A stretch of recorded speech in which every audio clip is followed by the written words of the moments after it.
this is the portion of the talk where we dive into best practices. Number one, I am always amazed by how you research, but really it's the way you approach research, which is that you have the gumption to talk to scientists. And can you talk a little bit about how you've interacted and how you've collaborated with different entities? For sure. When I started making work about space and I had that kind of primary resource of the USGS maps, I really liked that I could make something true with my art. Now, I mean, there's truth in all art, I think. But I think there's a difference between what I do and observing, seeing photos from NASA and just being inspired and making something in response to that. Totally valid way to make art, but I wanted to take it another step further and really make sure that the discoveries and the information about the scientific breakthroughs we're making with space research, that was also in the art in some way.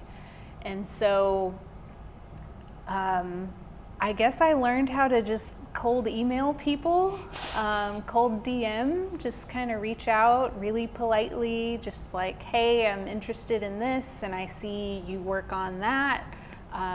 Would you have the time to tell me more, or meet over Zoom, or if locally, actually meet for coffee?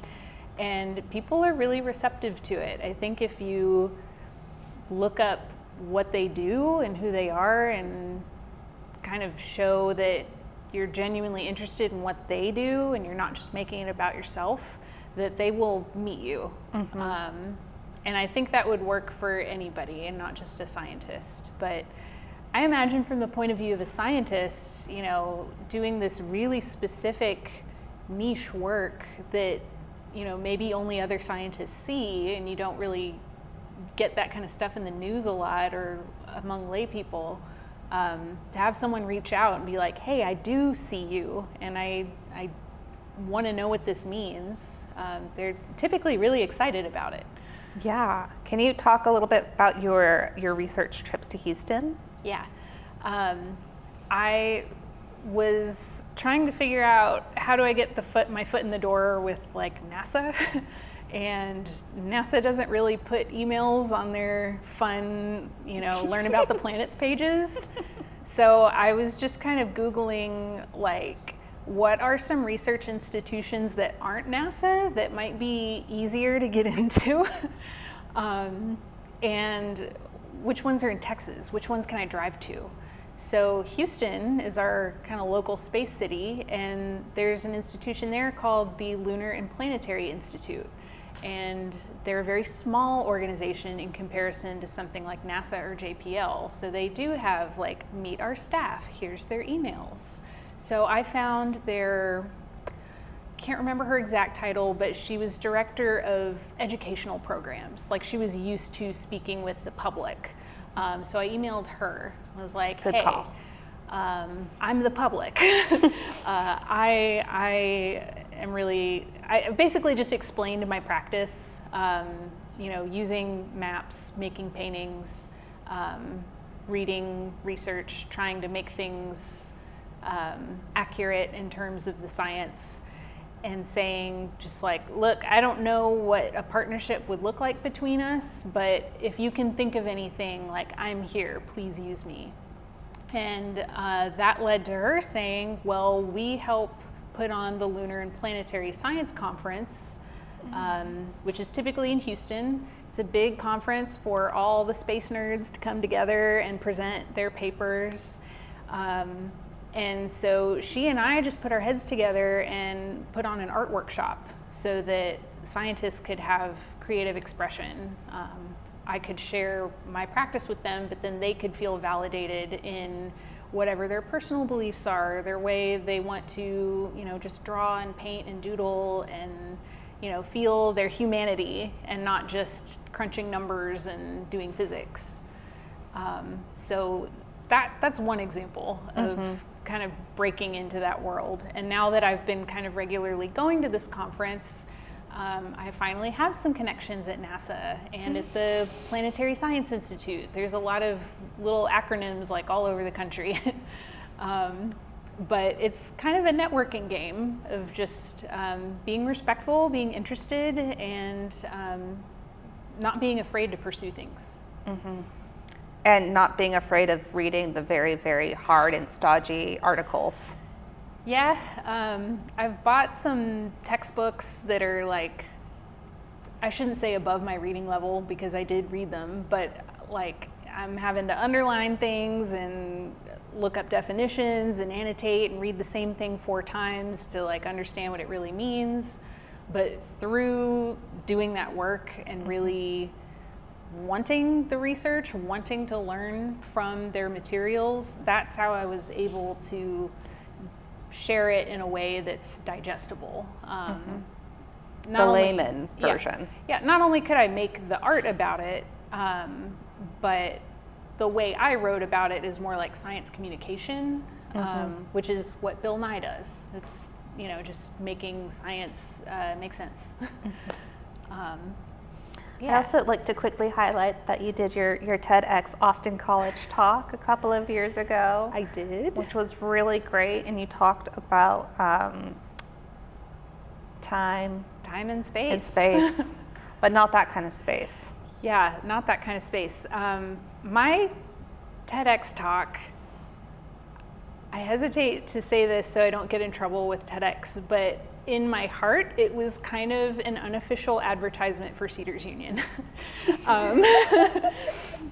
And Cedars Union did not put me up to this. But after coming through CU, I recognized how important it is to have a space, a dedicated space where you can work and like leave your stuff out and like download your brain onto your own kind of mess.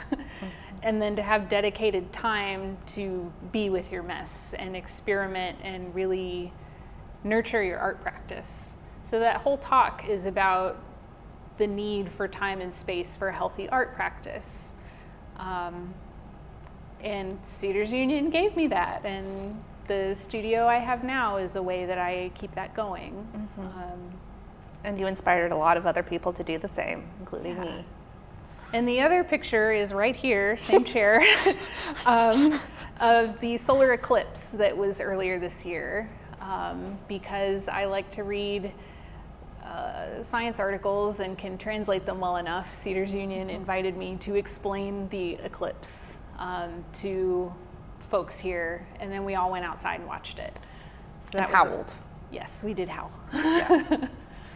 Okay, so your second best practice is consistency, which I guess we can start talking about these examples that you've brought with you. Yeah, so for me, consistency is showing up to the studio every day, or if not every day, having a schedule for it, like it's these 4 days a week or these hours or whatever. Even if I don't feel like making work or I don't particularly have any ideas, I still go and I still open my sketchbook and I still reflect on the work that's already done and on the wall, and still have that time to digest the work, think about it.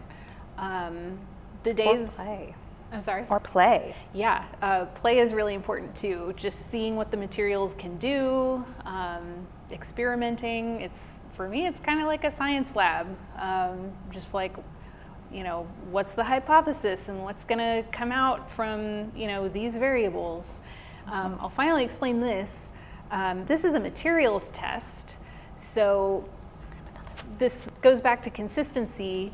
Working with these acrylic inks, they really have a mind of their own. They want to mix how they want to mix. They'll flow where they want to flow. It's not like acrylic paint where you're really controlling it with the paintbrush. At least the way I use them. I kind of pool a lot of water into it. But I was working on a piece where I needed a really specific red to look kind of bloody. So all of these are separate color mixes, and in my sketchbook I had recipes of like 2 drops crimson, 1 drop flame red, 2 drops sepia, 1 drop burnt umber.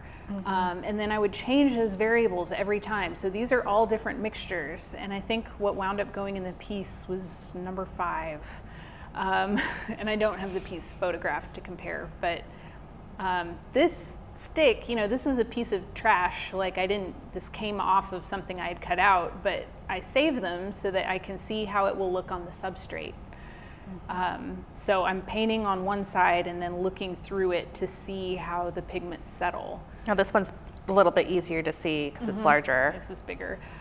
This is using acrylic mediums mixed with the ink to get thicker textures.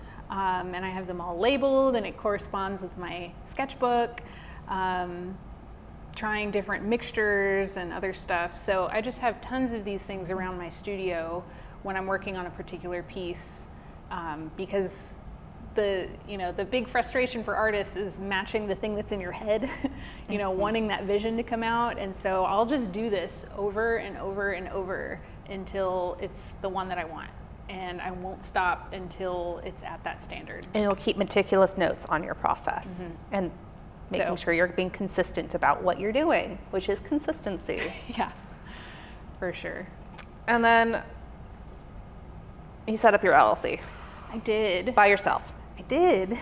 I didn't realize how big of a deal that was. Yeah. I learned about LLCs here at the Cedars Union. Someone gave a talk kind of like this on what an LLC is and why you should get one. So I won't repeat that talk, but I was convinced that it's a good idea, long-term.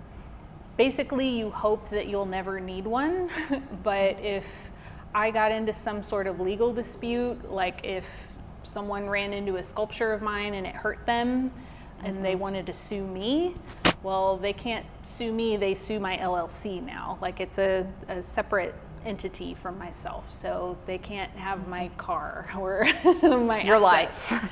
Yeah, it's a way to separate it.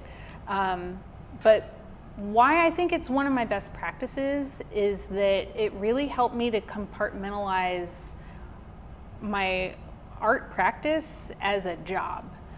Really to give it the gravity of this is a business, this is a job, this is something I need to show up for and be professional about. So by getting the LLC, I was able to apply for a business bank account with a business checking card. So I keep all the money separate. When I make a sale, the money goes in there and I can buy materials with that money and keep track of every dollar that's going in and out of my practice. Before the LLC, it was just kind of like, put it on the credit card, like, let's just keep this going however we need to. And I mean, I still have that attitude, but by doing that, I don't know, so much of being an artist is very much personal and is an identity thing. Like we don't really separate, I don't separate myself as an artist from myself as a person because it's just who I am and what I value. But in terms of like, I'm making work, it's going in this exhibition, it needs to be accounted for with contracts, insurance, this is serious stuff. I may not be in major museums yet, but because I have all of this set up, I'm ready for that. Like, I want that phone call. I think you hit the nail on the head with when you were talking about how, like, as artists, we don't separate our identities. And I think that's why there's like a lot of hesitancy about becoming an LLC, because that is a separation. Did you have like an emotional reaction to it, or it really just was like, gosh, I got to get this paperwork done? Yeah, the emotional reaction was, this is hard. It felt hard to do. Now, I did it myself, and I thought that was the only way to do it. I've only heard that you should do it with lawyers. Yeah, but one of the great things about the US is you can just start a business. Like, you don't really need anyone to hold your hand. And for the state of Texas, there's like the comptroller's website, you set up an account. Now I did have some pro bono advice from an attorney on like, just make sure you do this, this, and this, and then you're all set. But she didn't do it with me, she didn't do it for me. I just kind of got the checklist. I had the Cedars Union workshop and the checklist, and then I did all of the paperwork. It was frustrating. One year I forgot to do the taxes on it, and like I don't yet pay taxes. I think for Texas, you have to make like over $2 million a year with your LLC before you owe taxes. So like it's really not a tax burden to do this. Wow. But you have to submit paperwork every year to say, I have proof that I didn't make $2 million. Okay. So- Okay. Well, maybe someday. Yeah, someday. Someday. But yeah, the legalese and the paperwork, it's a headache, but I could do it. Y'all can do it. So I recommend doing it. I forgot to put up Studious Lawson. Oh yeah. Yes, very the Studious studious. Lawson. So before we open up the floor for questions, do you have any advice for artists? Yes.